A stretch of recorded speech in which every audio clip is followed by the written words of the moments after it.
આવેલા બાપા સીતારામ ચોક નજીક રાજકોટ શહેર તંત્ર અને મહાનગરપાલિકા તેમજ રાજકોટ શહેર પોલીસના સંયુક્ત ઉપક્રમે મોવડી રોડ પાસે આવેલા બાપા સીતારામ ચોક નજીક રસ્તા પર બનાવેલા ગેરકાયદેસર મંદિરનું રાજકોટ તંત્ર દ્વારા ડિમોલિશન કરવામાં આવ્યું હતું। રાજકોટ શહેરના મોવડી વિસ્તારમાં ફરી એકવાર દાદાની સરકાર એટલે કે તંત્રનું બુલડોઝર ધમક્યું હતું।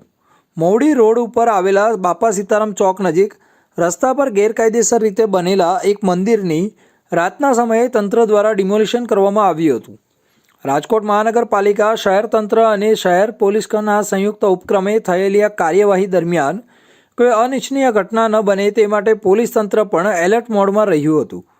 સ્થળ પર માલવિયા પોલીસ સ્ટેશનની ટીમ, તાલુકા પોલીસ, એસીપી તથા ડીસીપી સહિતના અધિકારીઓનો કાફલો તૈનાત રાખવામાં આવ્યો હતો। શહેરમાં અનેક સ્થળોએ ગેરકાયદે બનાવટો સામે તંત્રનો ખડકાદોરી અભિગમ યથાવત છે અને આવી કાર્યવાહીથી ફરી એકવાર તંત્રએ સ્પષ્ટ સંદેશો આપ્યો છે કે ગેરકાયદેસર બનાવટો સામે હવે શૂન્ય સહિષ્ણુતા અપનાવવામાં આવશે। રાજકોટ શહેરમાં ગેરકાયદે બનાવટો સામે તંત્ર હવે ઘોડાદૌડની સ્થિતિમાં છે।